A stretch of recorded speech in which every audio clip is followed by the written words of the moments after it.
Far beyond Earth's atmosphere in the endless stretch of space, a fleet of alien warships moved silently and steadily through the void. These ships belonged to a race known as the Volari, a species that had risen over thousands of years and spread their rule across countless star systems with brutal force and military precision. Their appearance was cold and mechanical, tall gray-skinned forms with glowing eyes and minds that considered emotional weakness. They had conquered planets where resistance crumbled within days. They had faced creatures with claws and fangs, but none had lasted long against their advanced weapons and strategic discipline. Earth to the Volari seemed like a soft and vulnerable fruit waiting to be plucked. Scouts who had first scanned the planet from light years away saw no serious threat. No orbital defenses, no deep space patrols, no advanced warp signals.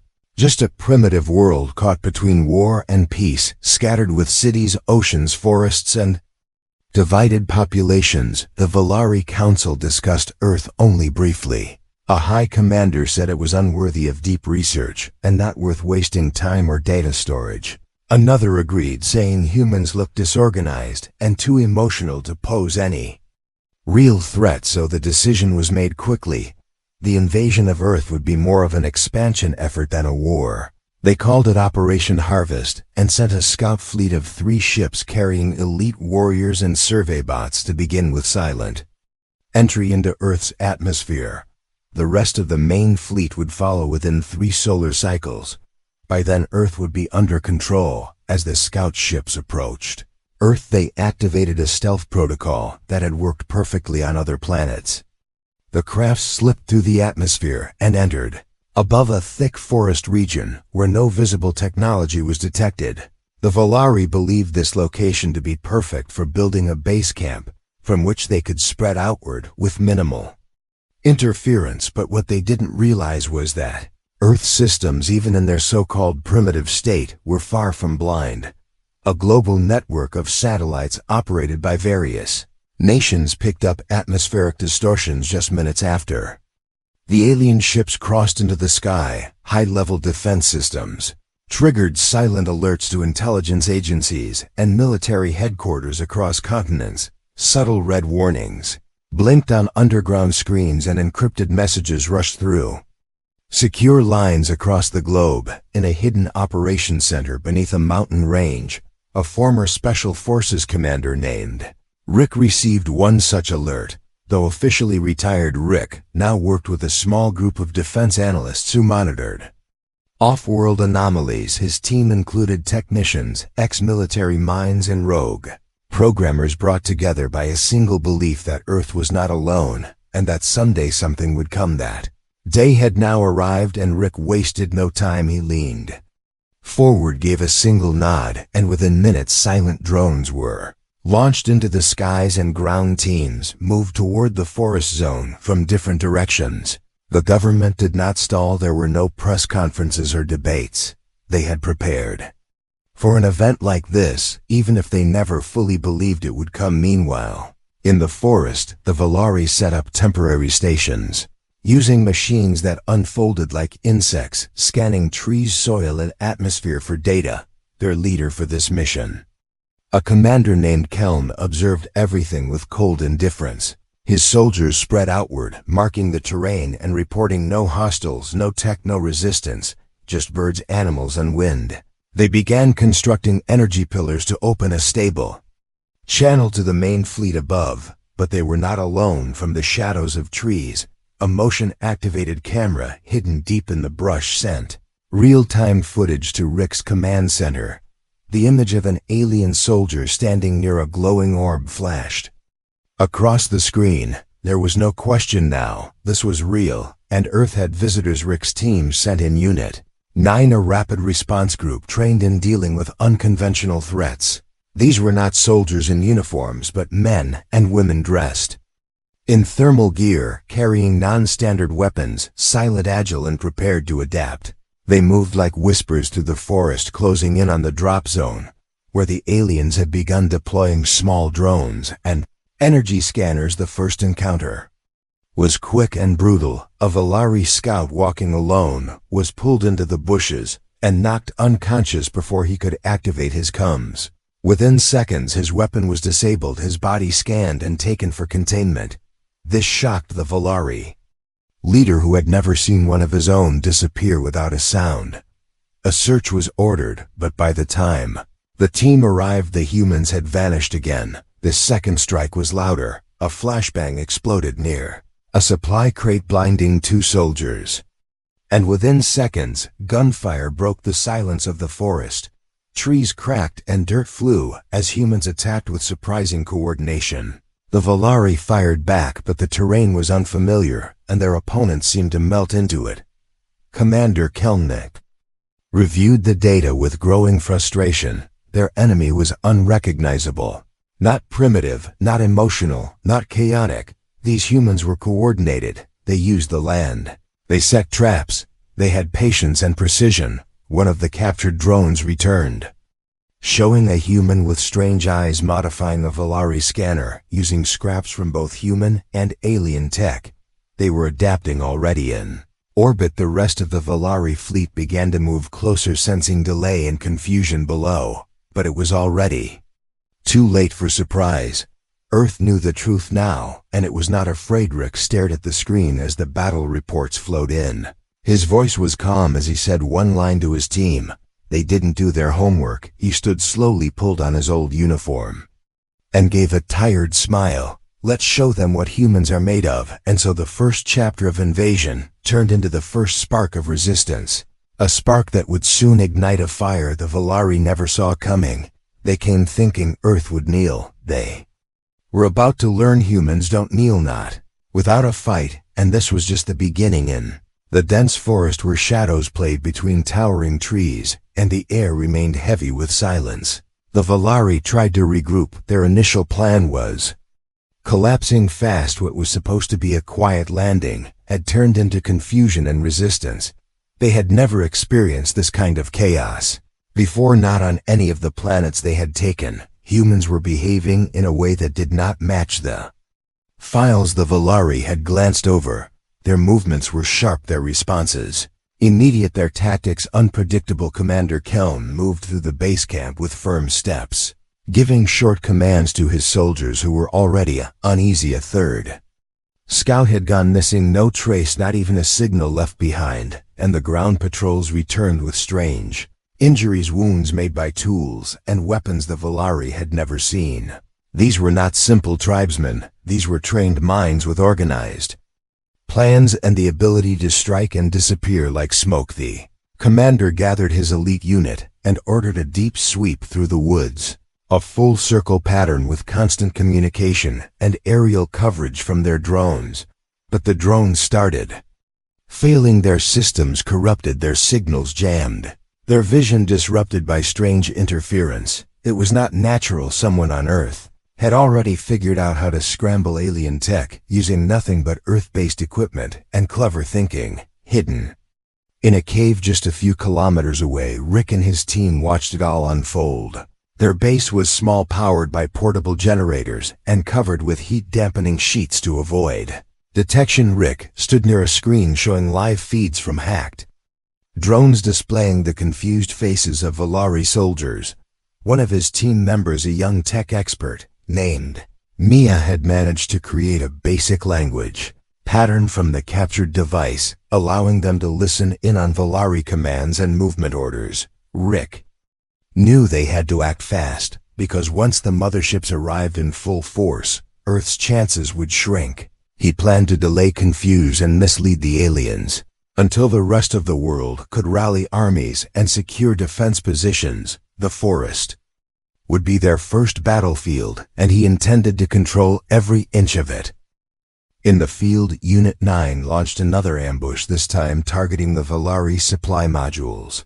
An explosion lit up the evening sky as energy cores overloaded and sent a shockwave through the trees.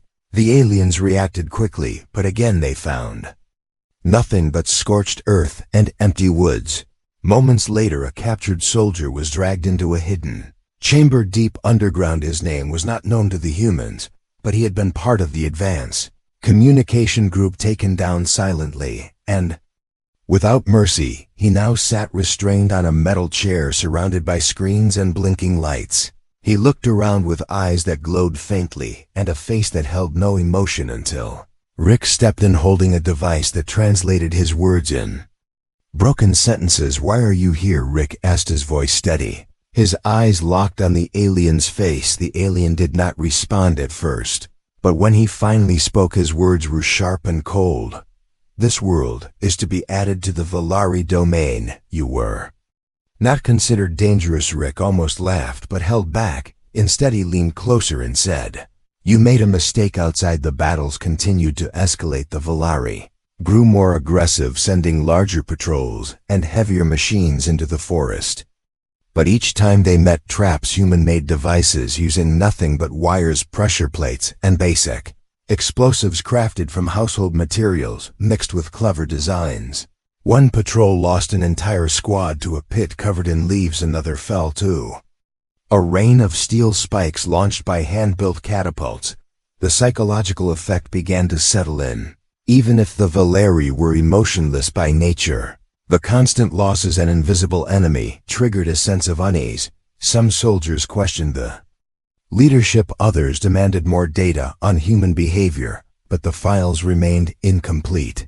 The Valari had assumed Earth was easy. They had not researched deeper. They had not studied history, war records, or human culture. If they had, they would have seen a pattern, a species that fought among themselves for centuries and still stood tall.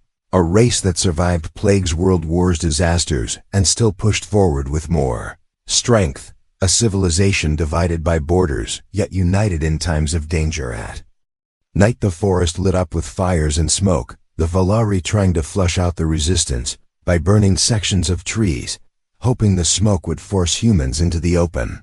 But the humans had already moved through underground paths dug long before by old survivalist groups who had once prepared for other kinds of invasions, but now found their knowledge more useful than ever. A young boy named Leo, only 17, ran messages between groups carrying USB sticks with coordinates and attack plans.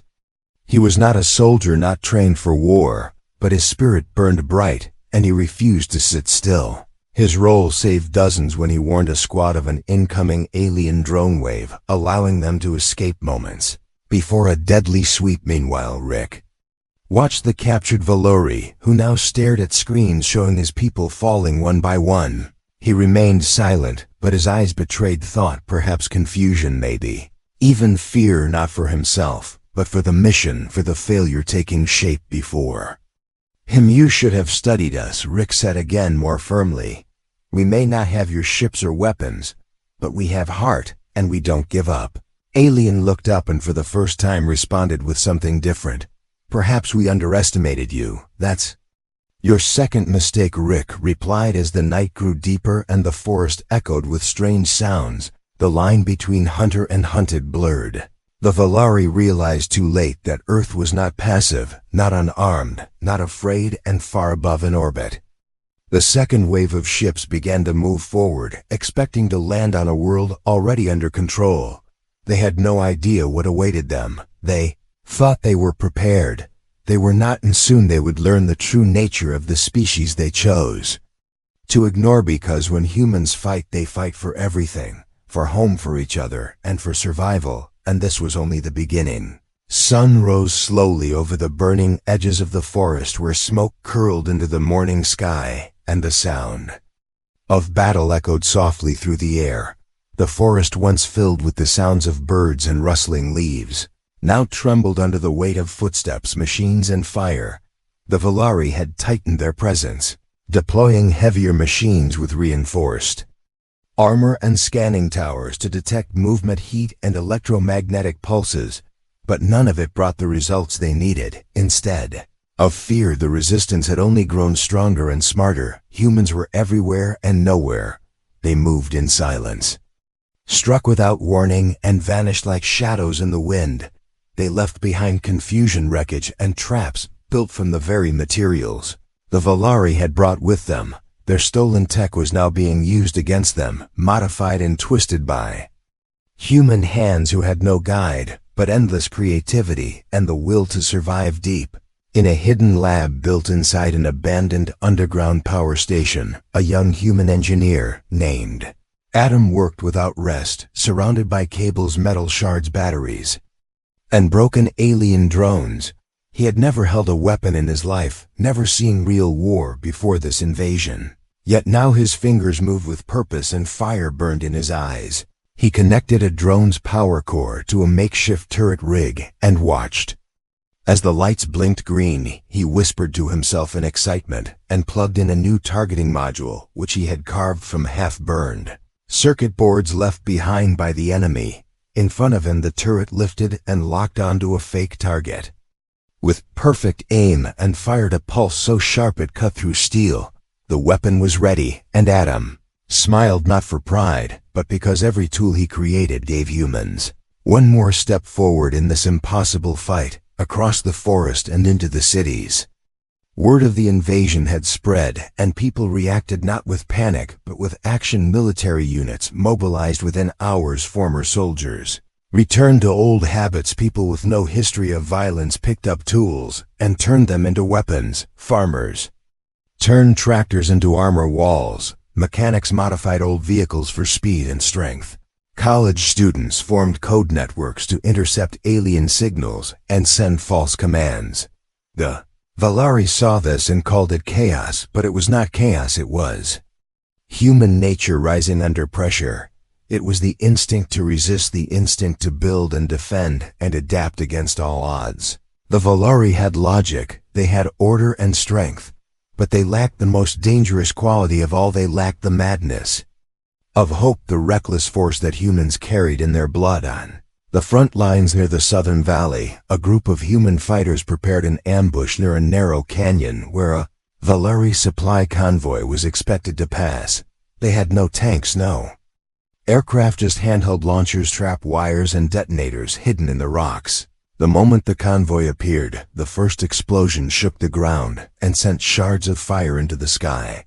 The Valari formation split, but as they moved to flank their attackers, the ground beneath them collapsed, revealing a pit filled with oil and flame above them. Snipers hidden in the cliffs picked off key targets, and by the time the dust settled, only 2 Valari units remained standing, surrounded and confused. One tried to send a distress signal, but it was jammed. The other raised its weapon and was struck by a rain of iron nails fired from a handmade launcher. Back in orbit, the Valari command center received fragments of the report, but nothing made sense. According to the data, the humans were winning not because of numbers or power, but because they were unpredictable. They used emotion as a weapon and fear as fuel. They did not follow rules, they made their own and rewrote them when needed. Commander Kelm now stood inside a secured dome that had replaced the original forest camp, which was lost days ago. The new location was in a desert plain, more open and harder to ambush, but even here, strange things began to happen. His patrols returned damaged. Confused and afraid, his machines picked up voices in the night, strange radio signals, filled with human laughter or music that echoed across the sands, driving the alien soldiers to frustration and paranoia inside. His command room, Kelm reviewed footage of battles, lost weapons, stolen units failing, and enemies they could not predict. He replayed a clip of a young human climbing atop a broken Valari walker, tearing open its control panel and inserting a strange device that caused the machine to explode. Moments later, Kelm paused the video and zoomed in on the human face, calm, focused, without fear. "This is not what we were told," he said aloud. "These creatures are not primitive. They are dangerous." One of his advisors stepped forward and added, "They have no central leader. They operate in fragments, but they share everything instantly through networks, voice signals, and even body gestures. Their response time is unmatched." Kale responded with silence, then turned toward the captured soldier who now sat in the corner of the chamber, watching the screen with tired eyes. The soldier had warned them before, and now looked at Kelm with a quiet expression, as if saying, "I told you so," without words. Meanwhile, across the ocean, In another hidden facility, human scientists had cracked a major piece of alien code using nothing but simple pattern recognition and brute force algorithms developed by teenagers. During online hacking tournaments, they now had access to the Volari internal frequency, which meant they could read enemy movements in real time and even send back false data. Rick stood beside a massive digital map as red dots shifted positions, unaware they were being watched. He looked around the room filled with young minds, old veterans, rogue agents, and silent warriors, and felt something he hadn't felt in years, a sense of unity, not built by governments but by survival. He turned to the group and said, "This is how we win, not by matching their strength, but by overwhelming their expectations, by breaking their logic and turning every weakness into an opening." They came thinking we were disorganized, but they didn't realize that humans only become truly dangerous when pushed into a corner, and in that corner they find each other, they rise, they adapt, they fight. And fight they would until the sky was clear, and the last Volari ship fled in silence, because Earth was not a weak world, it was not unguarded or unaware, it was awake now, and it was fighting back with everything it had, with every hand, every mind, every heart, and the aliens were starting to understand. This was not just a planet. This was home, and no one gives up their home without a fight. The sky above Earth had turned darker than usual, not from clouds or storms, but from the weight of ships blocking the sun. Volari reinforcements had arrived in full strength, bringing with them war carriers and command vessels designed to erase resistance and rebuild planets under their rule. They hovered in silence, confident in their power, unaware that the world below was no longer the same place they had expected to conquer on the ground. Human resistance had grown into something beyond what any of them imagined. Fighters, builders, scientists, doctors, even ordinary people had come together, not with orders, but with purpose. They had no single leader, yet their actions moved like one living force, where pain became fuel and loss became reason. The early fear had melted, and what remained was resolve, stronger than any machine and louder than any alien. Commanding the desert base, Commander Keln now received constant reports of failure. Patrols sent to reclaim lost territory never returned. Supplies vanished before reaching outposts. Machines stopped responding, and drones returned with strange signals coded by humans who had figured out how to speak in the language of machines, using only broken parts in trial. And Keln stood in the command dome, facing a large hologram showing Earth below, marked with blinking lights, most of them red. The map made it clear the invasion was collapsing, not because of human strength, but because of something deeper, something the Volari had no words for. Captured Volari soldier, now kept in a reinforced room, looked through the glass at the display, and then at Keln, who refused to meet his eyes. He knew he had warned them long ago during the first days of landing, but they had ignored him. They had trusted systems, not wisdom, and now the cost was growing heavier with every passing hour in the forest. Remnants of the early battlefields had turned into workshops, where humans built new weapons from melted scrap and energy cores collected from fallen Volari machines. What had once been raw alien metal was now human-designed gear, sharp, fast, and brutal. A group of young engineers led by Adam had finished building a large rail cannon hidden inside a mountain ridge, aimed directly at the sky. This cannon, made from pieces of Volari ship armor and powered by recycled plasma cores, had been tested only once, and it had destroyed a low-flying drone with such force that its remains could not even be collected.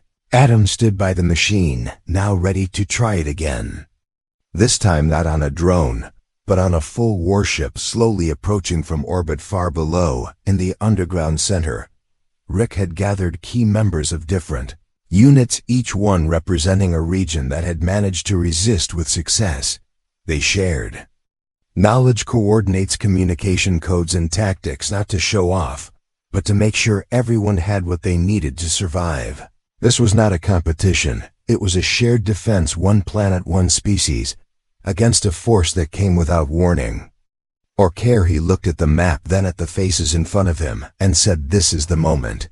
We stop waiting and start pushing. They came to take what we built, but now we take from them everything they thought they knew. The attack began just after midnight when the large ship entered lower orbit, slowly rotating to find a landing point near the southern coast. The humans had cleared that area on purpose, leaving it open as bait, and now their trap was ready. The rail cannon fired with a silent pulse followed by a flash of light that tore through the clouds and hit the ship midsection with a force that cracked metal and shattered shields from miles away.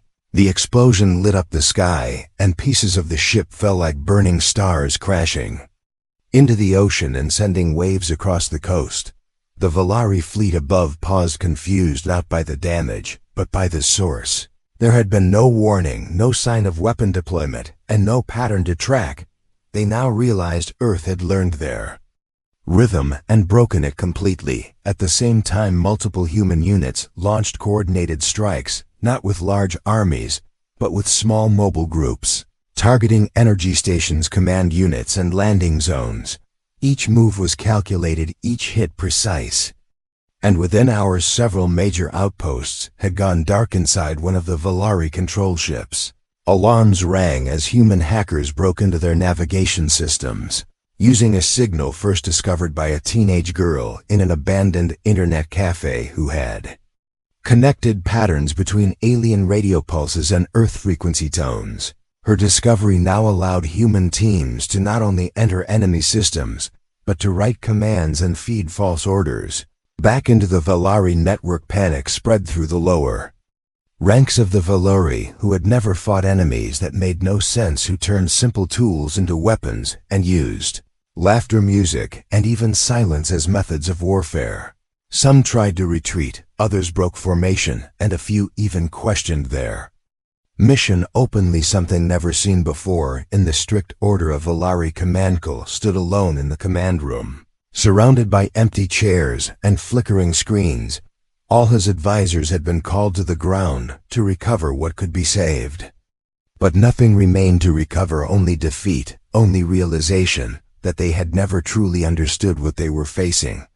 The captured soldier finally spoke again, his voice low and calm as he said, "They are not like us. They do not think in straight lines. They bend, they break, and they rebuild stronger. You came here with logic," they answered, "with spirit, and now you see what spirit does when cornered." Above the planet, the largest Valari ship began to move away, shifting its path slowly, preparing for retreat. But before it could escape, a final message was received through every ship screen, broadcast by human networks, in bold letters and steady tone. "You came unprepared. You leave defeated. Next time, do your research."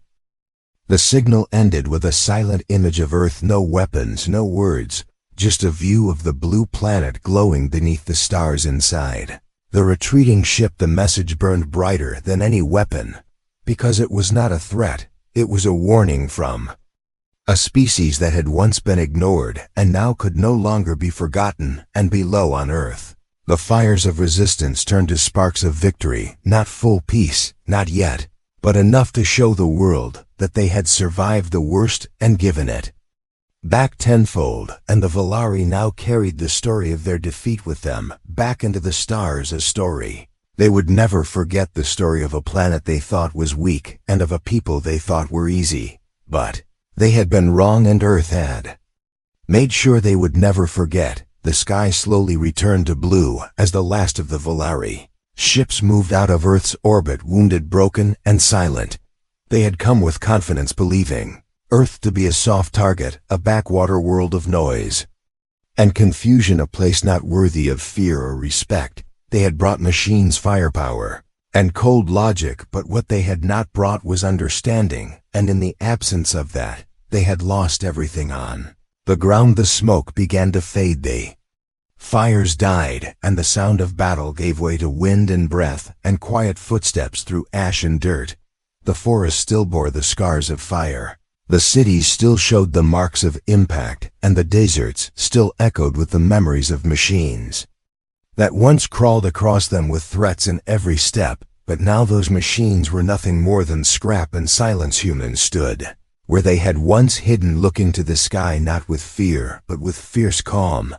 They had faced the unknown, and not only survived, but changed. The people who had lived behind screens and borders, who had argued over laws and land, now shared something larger. A victory, earned not by weapons alone, but by heart and mind in unity. Rick walked through the ruined edge of the forest, his boots crunching over the burnt leaves and broken metal. The battle was over, but the work had just begun. Behind him, his team followed, quiet and steady, their eyes scanning the horizon, not for enemies now, but for survivors. And signals and signs of what came next. He looked up and saw only sky, and for the first time in days, he felt something shift inside him, not relief. Not yet, but a deep, strong calm, like the air before a storm that would never come elsewhere at him. Stood beside the rail cannon, its metal still warm from its final shot. He had not slept in over 30 hours. His hands were black with oil, and burns marked his wrists, but he smiled anyway. Because he had seen the ship fall, he had heard the cheer. From the valley below, he had felt the ground shake with the sound of victory, and in that moment, he had felt alive in a way nothing else had ever given him. He looked at the cannon, then turned to his team, a mix of engineers, coders, builders, and kids, who had never held tools before this war, and said quietly, "We did this together." And they all nodded, because they had built more than a weapon. They had built proof that they were not small, they were not helpless, and they never had been in a high mountain facility. The captured Valari soldier now sat in a glass cell, no longer locked, no longer guarded. He had not tried to escape because there was nowhere to go, and no mission left to follow. He spent his time watching human broadcasts, learning languages, reading books, listening to music. His kind had seen Earth as noise, but now he understood that the noise had meaning, layers, stories, emotions, things that machines could never decode. He watched a video playing on a screen, a simple clip sent into the stars by a human agency, showing Earth from above, blue and green, turning slowly under the sun. The message was clear, not in words, but in sight. This is who we are, this is where we live, and we will not be moved. The soldier closed his eyes and felt something shift in him, a quiet understanding that he could not explain to his people, even if they returned for him. Some truths could only be learned by losing, and this truth was carved into every defeat they had suffered. Back in the command center, Rick stood before a global council formed not of politicians, but of survivors, scientists, leaders, and builders, people chosen by action, not status. A screen behind him showed the map of Earth, marked with repair zones, refugee camps, energy stations, and satellite grids now under human control. He spoke clearly and slowly, every word carrying weight. "We were not ready when they came, but we are ready. Now we will not wait for another invasion. We will not remain silent or passive. We will go to the stars, not to conquer, not to destroy, but to stand and to be known, because if they can come here, we can go there." Room nodded in silent agreement, and outside the doors, workers rushed between buildings, carrying supplies, loading ships, testing new engines built from the pieces of the fallen enemy. What had been tools of destruction now served as the foundation of something new, something human. In the sky, a new ship waited on the launch pad, taller than any building, sleek and strong, built with pieces of Valari design, but with a human soul. It was the first of its kind, born from war, but aimed toward peace, exploration, defense, and presence. The name painted across its side in bold letters was Unite. Adam stood near the base of the ship, holding a datapad, watching as the engines glowed for the first time, not with alien light, but with power drawn from Earth's own design. He turned to his mentor, an old scientist who had once built weather stations and now led Starship Design, and asked quietly, "Do you think they will come back?" The old man looked up at the sky, then at the ship, then at the people around them, and replied, "Maybe, but next time we will be waiting." The ship launched with a sound like thunder and a trail of white fire cutting through the sky, carrying with it not just metal and fuel, but a message written in every bolt and beam and wire. "We are still here. We are not what you thought. We are more than data. We are human, and across the stars on distant planets and silent ships, the Valari who had escaped watched the signal coming from Earth, not a threat, not a weapon, but a story, a memory of defeat, a reminder that not everything can be measured, not every fight can be calculated, and not every world will fall just because the math says it should. The message spread, carried by satellites and whispers, and intercepted by species that had never heard of Earth before, and those who saw it paused and read and remembered, because now they knew there was a place far away with people who had no ships, no warnings, no allies, but who had still stood against the dark and won. And Earth continued to turn under its sun, healing, rebuilding, remembering, and looking always forward, because the war had ended. But the story had just begun, and now the stars would never forget the name of the planet they once ignored, Earth, the home of the ones who fought back and won the end.